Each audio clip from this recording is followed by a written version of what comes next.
Hello and welcome to the Open SAP course Building Apps with the ABAP RESTful Application Programming Model. Week 4, Unit 3, Defining and Implementing the Business Object Behavior.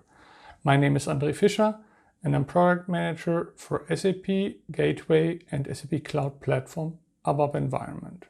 This is the third unit of Week 4. In this unit, we will create the behavior definition for our business object,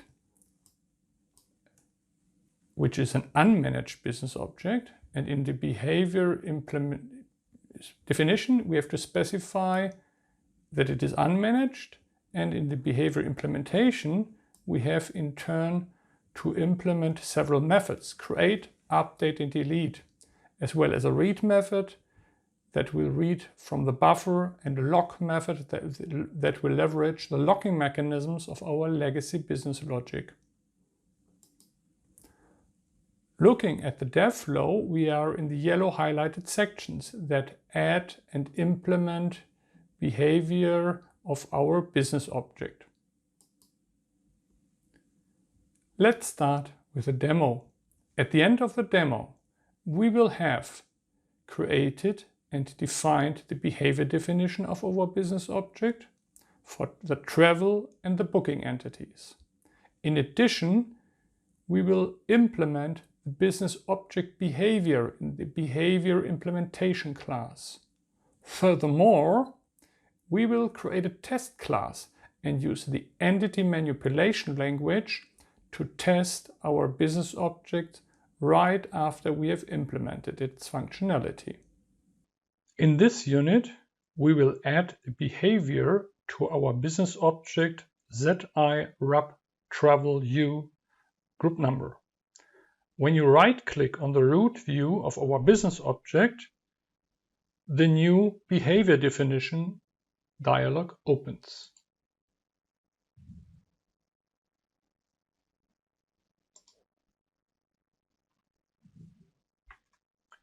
Here we must change the implementation type from managed to unmanaged. The name of the behavior definition must not be changed and cannot be changed, so it's the same as the root interface view. The description we can also leave unchanged. We press Next, choose a transport request and finish. The wizard will generate a BDEF file with default settings that we have to adjust. Instead of using one behavior implementation class for the whole behavior definition, we will use separate behavior implementation classes for each entity of our business object. So we move the statement implementation in class ZIRAP_TRAVEL_UNIQUE. So right after the define behavior for statement of our travel entity, we add an alias travel.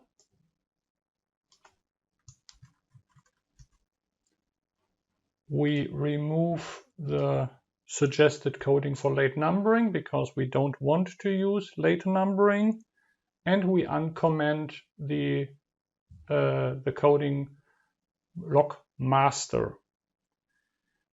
We also uncomment the command for etag master, and the field name we can select via code completion, via L last changed at. We leave the settings for the standard operations, create, update, and delete, and also the code that defines that the association to booking is a create enabled one. By this, you can only create booking entities via the parent entity travel. For the booking, we also add an alias.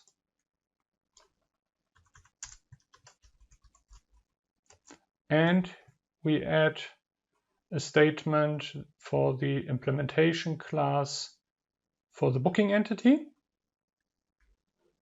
We again remove the statement for late numbering and uncomment the log dependent by, so it depends by the association travel.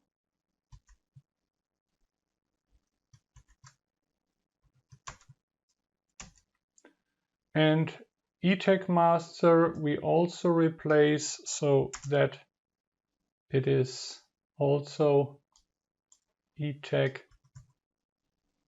dependent by travel.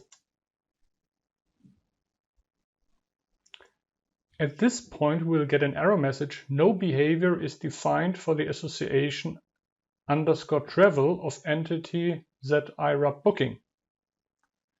So we must add now a statement for the association within the curly brackets.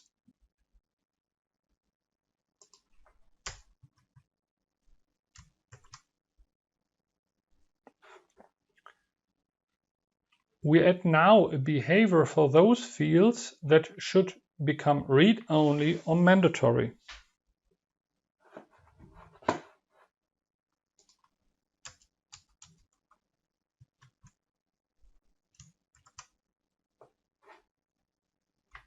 And we do the same for the booking entity.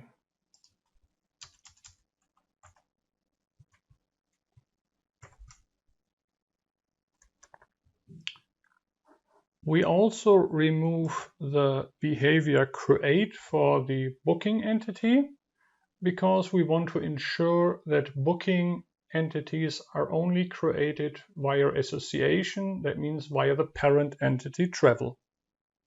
As a final step, we can specify the mapping between the CDS view field names and the field names that are used by our legacy business logic. That means by our function modules that we use to create, update, and delete flight data.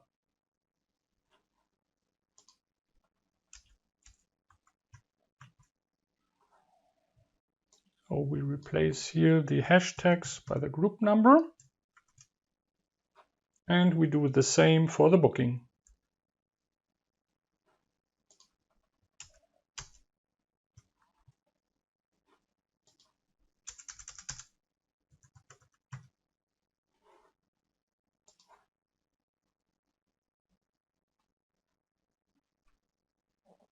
So why do we do this?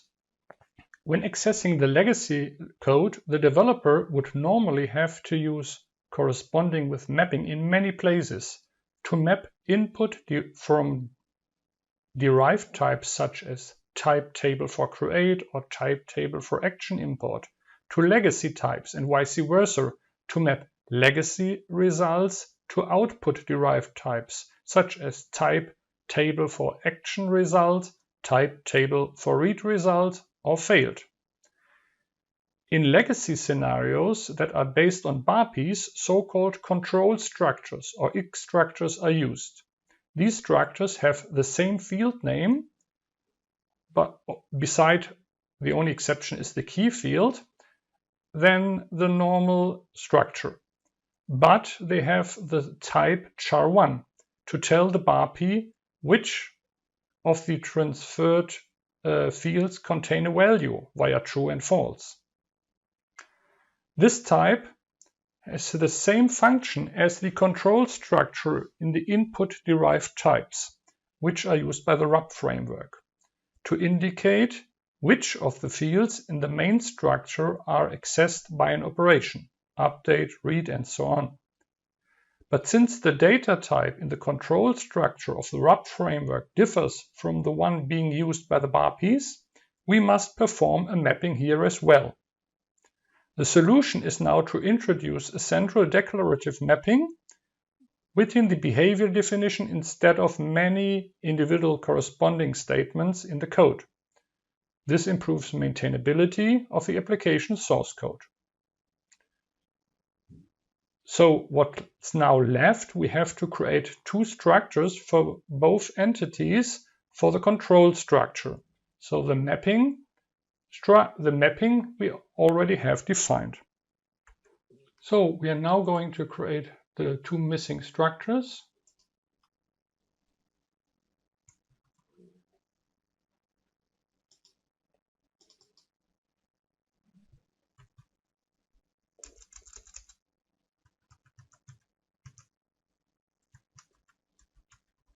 Control structure as a description. First for travel.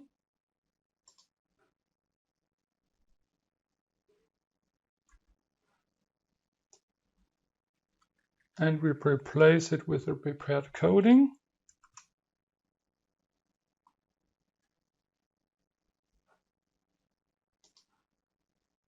Can activate that. And we create a second structure for the booking.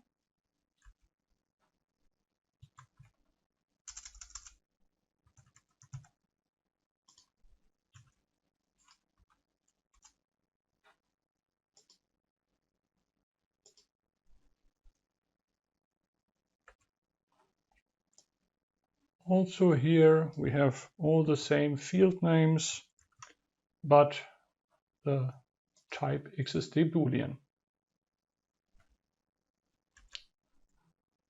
When we now check the coding of our behavior definition, we see that the errors are gone because we have created those control structures.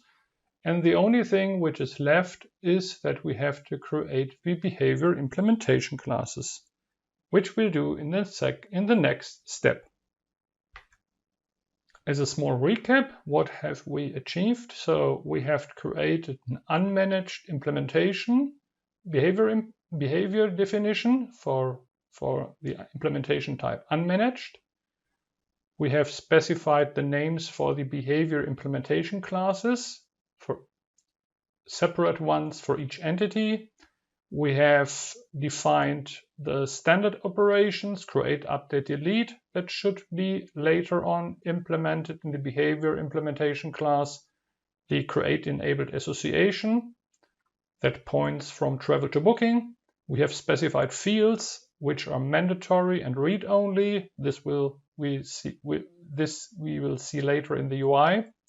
And we have defined a central mapping for the legacy business logic, including a control structure.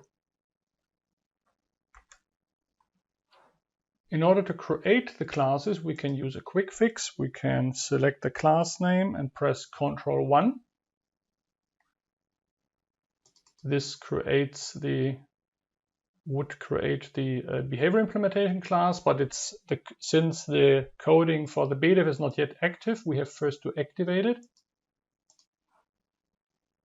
And then we can press again Ctrl 1 and create the behavior implementation class for the travel.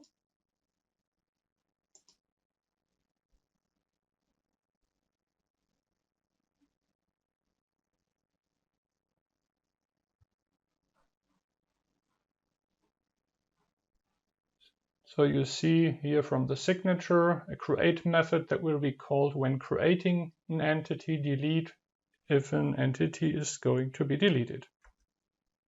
We will start by implementing the create method.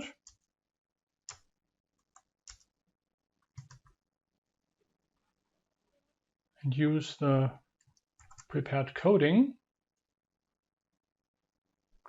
and see what do we see here. So we get input data, those entities, so the data in the payload that is used to create new travel items, and this is then mapped using this central mapping and the control structure, so which fields are part of the payload, to this legacy entity in structure, which is of type structure which is accepted by our legacy API DMO flight travel create. And if the creation was successful, then there is no message, which is typical by bar piece, and we append then the CID and the travel ID to this mapped travel structure. And if something goes wrong, the failed and the reported structure will be filled so that the error can be displayed on the UI. We then have to navigate from the local handler class, which is responsible to maintain the data in the buffer, to the local saver class. Here we are implementing the save method, where we would call the legacy API, which is persisting the data from the buffer, which is held by those function modules, down to the database. And we are activating our changes. So how are we now going to test whether our implementation works? So we could either proceed as we did last time. We could publish the service and then use the preview functionality. Here I will show a different way. We can first start to implement a test, which is always a good practice, so that we will test our implementation via a unit test. So we navigate to the top test classes, and there we insert the prepared data. So here we have to replace all the occurrences of of the 4 hashes with our group number.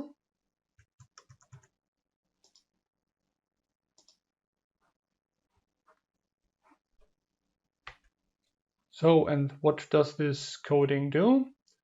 So we are using the CDS double test framework, and we create a single travel, and using for this we are using EML, so the entity manipulation language, to modify entities travel. And then we are checking that the return structures for the failed and the reported that would indicate an error are empty. Then, if that's the case, we commit the data to the double test framework tables. And then we can select the data again from the CDS interface view, and we can check whether the data has been correctly created. And here we see the class setup. This creates then the double test framework for the 2 interface views for travel and booking. Now we have right-click on the class and we choose Run as unit test, and we see that the test was successful. What is now left that we have to implement all the other methods, for example, the delete method. So the delete method just get keys, and we are then calling the function module that deletes a travel, or we can update the data. Here we are again getting data as entities. The data is again mapped to our central mapping, according to our central mapping, and we are using here this mapping for the control structure as well. And then we can use the travel update function module.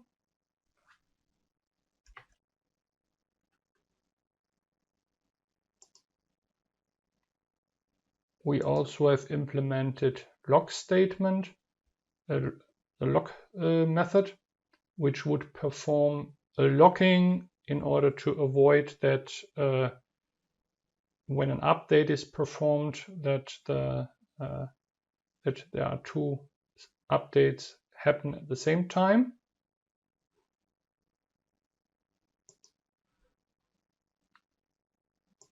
And we have a read method that would read data from the buffer rather than from the database. So this is needed, for example, when doing updates, because we are using eText here. And we have a create by association booking method. This method is executed when a booking is created via the travel parent entity. So, and last not least, there is coding for the read by association booking, similar to the read method for the travel entity. This would then read booking data from the buffer. In this unit, you have learned how to define the behavior of a business object and how to implement it. You have also learned how you can implement a test class to test your behavior implementation right after you have developed it. Now we are at the end of this unit. Thanks for listening and see you in the next unit. There we will talk about creating the business object projection.